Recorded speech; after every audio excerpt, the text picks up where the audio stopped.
Bonjour, bienvenue sur les Éco-Business où nous retrouvons l'un de nos intervenants réguliers, Augustin Palluel-Marmont, le cofondateur de Michel et Augustin. Bonjour Arnaud. Donc nous vous retrouvons tous les mois pour partager ce que vous appelez votre chasse aux papillons, c'est-à-dire la chasse aux bonnes idées de business, celles qui accélèrent le développement d'une entreprise comme la vôtre.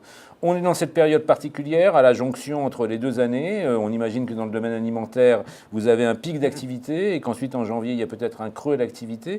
Comment est-ce que vous faites en sorte de lisser les choses et puis peut-être de profiter des opportunités de cette période, même si vous ne vendez ni du cadeau ni du foie gras.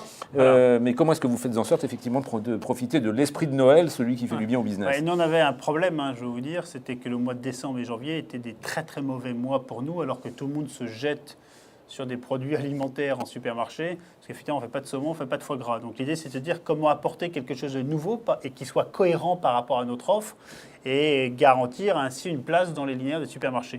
Donc on a un de nos produits vedettes qui est le cookies frais, un pur beurre pâtissier, et on s'est dit tiens, est-ce qu'on ne peut pas en faire un format un peu géant plutôt que la galette des rois? On va appeler ça le cookies des rois. On l'a testé l'année dernière en 2011, ça a cartonné, donc cette année on recommence. Et par un peu un produit gimmick clin d'œil qui reste très qualitatif, ça nous permet de réoccuper un peu l'espace. On fait la même chose avec vous connaissez le pot géant Nutella, donc on a sorti notre mousse au chocolat sur un format géant, un litre. Un pot d'un litre. Énorme, oui, voilà. deux fois plus gros que notre pot habituel, qui est en exclusivité chez Monoprix cette année. Ça nous permet effectivement de rentrer dans des thématiques festives et tout ça soutenu par ce concept un peu temps fort en termes de communication de l'aventure Michel Augustin. On en a 3 dans l'année. On a qui veut passer son CAP pâtissier, on a Paris à la Belle Étoile et on a aussi maintenant 4 vaches en or. Et donc on a ce système, si tu trouves l'une des 4 vaches en or, tu pars à Tokyo avec nous en mission, dénicher justement les nouvelles pâtisseries et tu viens les faire découvrir à la tribu en rentrant. Et donc il y a l'une de nos vaches en or qui est cachée dans l'un de nos produits, l'autre sur notre site internet, l'autre cachée quelque part en Paris, plus un tirage au sort.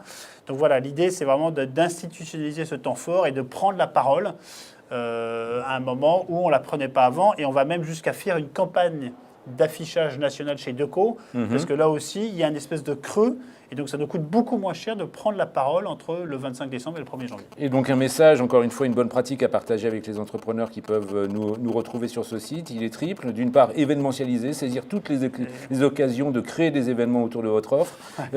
Ensuite, surprendre. Voilà. Et le troisième point, effectivement, c'est également de sans arrêt essayer de renouveler un petit peu les genres, tout en restant dans la continuité de son offre. Il faut rester toujours cohérent et surtout faire des points faibles, des points forts. Merci beaucoup, Augustin Palluel-Marmont. On retrouve l'intégralité des bonnes pratiques, des bonnes idées d'Augustin sur la partie entrepreneur des Éco-Business. À très bientôt.